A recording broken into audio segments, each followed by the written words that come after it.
All right, the much anticipated news about Jamal Adams did not materialize. It never happened. So, hi, I'm Osvita Mara Earring. If you remember yesterday, Pete Carroll hinted that Adams might come off the PUP list, physically unable to perform list, which he did not, and so we have to wait another day or so. But the good news today was the full participation of Ken Walker, this time in pads. So he was in pads and he was full participation. So you know what?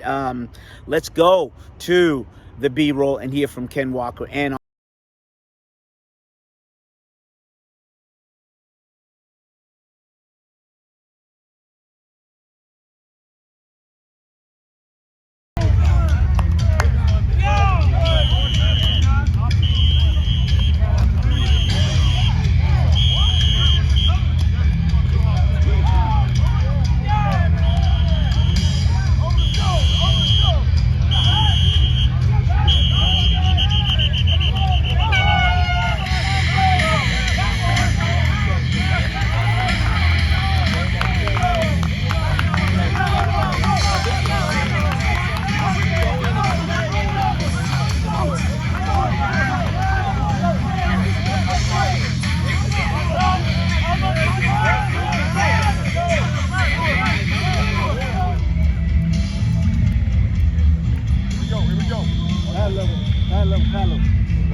this place here has great chemistry. Yeah, we love it. Great great chemistry. Just came to a place where everybody's competing every day, familiar faces. It's been fun. What does this team or this scheme allow you to do the best with your skills? It allows me to play fast, physical, aggressive. It allows me to get off, penetrate, be disruptive. A lot of things to reach, stay reached, just be back there and cause havoc. You've been you've been a few places in this league. What's unique about how they do things here? How you It's a player base. He listens to the players. He works really good with the players, and he takes care of us good as well. And I just like the whole scheme, man. We have athletes on every level of the ball, D-line, linebacker, secondary, and it's good to go up and be able to contribute to it. We hear that a lot, taking care of players. What does that mean to your player? Shoot, majority of the coaches have played in the league, so they know what it's like. They know how our bodies feel. They know what we go through, and so a lot of the times they understand how to work us and still get the most out of it without necessarily being like 3 hours, 4 hours, stuff like that. You've been around long enough, you don't necessarily need snaps. Saturday in Green Bay. What would you tell some of these young guys that are still trying to make an impression about that game? You know, you're not just playing for this organization, you're playing for 31 or other organizations, and what you put on tape is what they're going to have. And, you know, you can either continue your career and be 3, 4, 5, and 9 years like me, or, you know, hey, it could go a different way. So make sure you put what you want to see on film. What do you think you guys are up front defensively from what you've seen throughout camp and preseason games and everything, about what you guys are going to be able to bring to the table? We're going to be able to bring a lot to the table. Like I said, from Mafe to D-Hall to DT, those guys are just athletic and strong and bend on the edge. On the inside, you got Dre, me, and Jay Reed. And I just look at it like a 3-headed monster. You get a little bit of everything, mustery, and I just think that we're going to play some hard mouth football this year. How's this system fit you? It fits me great. It lets me be an athlete. It lets me be aggressive. It lets me play physical and fast. Not much thinking. Just get lined up and kind of go. What can you tell? Even yesterday in practice, just communicating with our guys, we were able to look at each other, kind of have a little head nod or a little communication, and we understood that we wanted the game to be ran. So just kind of understand how to communicate or what certain guys are like, how they like to run certain games, how they like to rush, and kind of, you know, assess them. How you feeling? How's camp? Now that you're taking reps, how's it going? It's good. You know, it's good to be back on the field. You know, I hear today was my first time with the pads on, so it's good to get the feel of it before we start like the regular season. Are you kind of past that stage where you're thinking about, you know, anything, and you're just Yeah, going Ken! out, Yeah, I'm cutting it? comfortable. Yeah, I'm comfortable with everything now. Yeah, I feel good. It's a big difference between year 1 and year 2. I know they said that a lot, but I was like, I kind of didn't believe it, but like, I'm real comfortable now. I don't have to think as much. It's coming easier to me now. Where's your biggest growth been since last year? What you mean, like play-wise? Yeah, on the field. I feel like just like I just talked about, like playing comfortable. You know, I feel like I had to get in a lot of games to do that, but since I played in a lot of games, I feel like I'm more comfortable now. And I feel like that's where my growth came. How about off the field personally? Getting in the routine and things. You know, learning how to really take care of my body. You know, I thought I was taking care of my body, but it really wasn't. But like, you know, I talked to Bobby or, you know, the strength staff, and they helped me out on like what to do, like, and they helped me find a routine, how to take care of my body the right way. Do you not eat things you used to eat in college? No, not at all. I used to eat cereal all the time in college, but I had to cut that out. So yeah, I cut out a lot of things that I used to eat, and I feel much better now. Why did you doubt that there would be a big difference between year 1 and year 2? Because I feel like that's like such a short time. Well, it felt like a short time, but I mean, when we came back in OTAs and started training camp, everything was smooth. So I'm real comfortable now. I know you haven't been on the field as much with Drew, but what have you seen from Drew and the way that he's approached camp and the games? He's been doing great. You know, he's a great leader. He soaks up everything, you know, that goes on in that QB room. He's smart. He knows his plays, and he knows ball.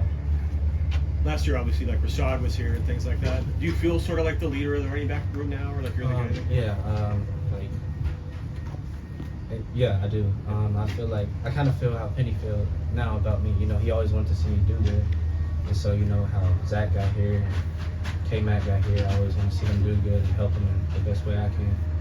Did the time you missed not practicing? I mean, I guess it didn't matter at all, or were you still able to get a lot of work done behind the scenes? And things Oh, like I that? was able to get a lot of work. I've been working since kind of started. So I've been able to do a lot of work, like behind the scenes, like you said.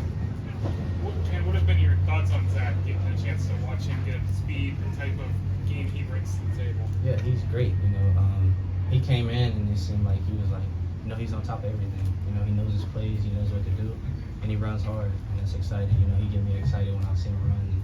And, I'm excited. I'm excited for this season to see what he does. What about his style? Like when you watch him, what is it about his style? He runs physical and aggressive. He runs mad, so it's exciting. Especially in that Vikings game, y'all got the chance to see like what he was really about. How was that different than the way you would run? Sometimes you run mad. Yeah, I run mad, but I feel like I run mad. I feel like I don't know. I got different. I just let other people say how I run. I don't know how I would explain myself. What's been your impression of Bobo so far? He's making plays. Everybody sees it. We got this thing. We say more Bobo. Give him the ball. He always gonna make a play. We got a team. We got the people and the players to do it. I feel like we just gotta execute it. Take it one game at a time. Okay, there you heard it. Ken Walker and Mario Edwards just talking about where they're at in this process. They both haven't played just because they're veterans, but you heard the B-roll and you heard the interview there, so some good news there.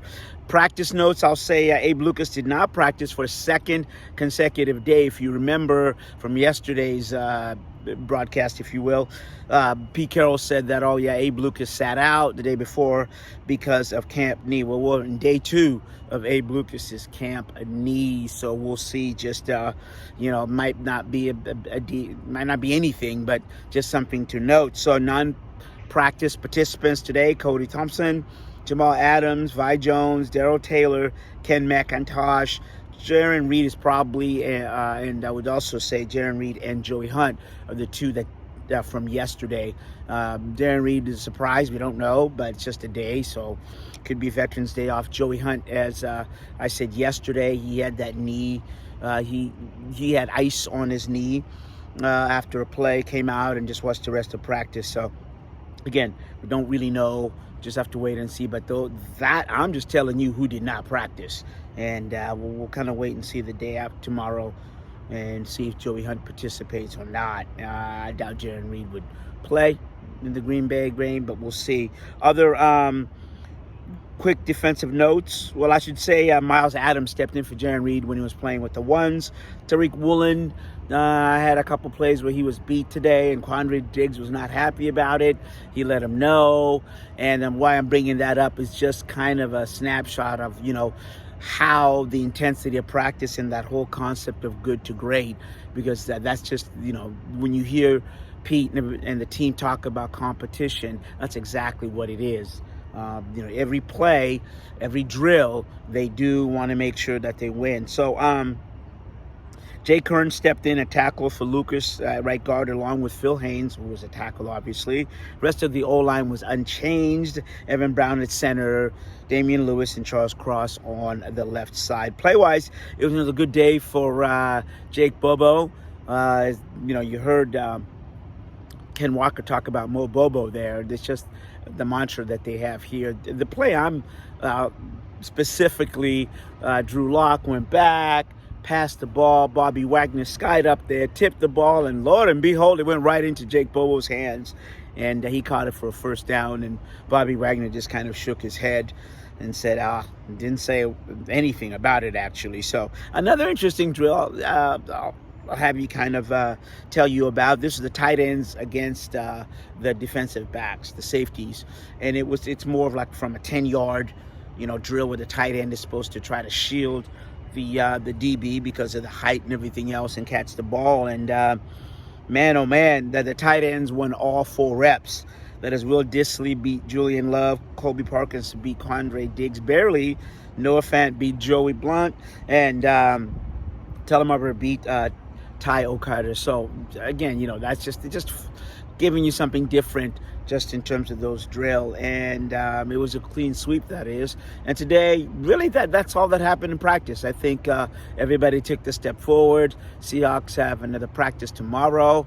And then, of course, they've got Green Bay as the last preseason game of the season. So from the VMAC in Renton, I'm Osvita Mare.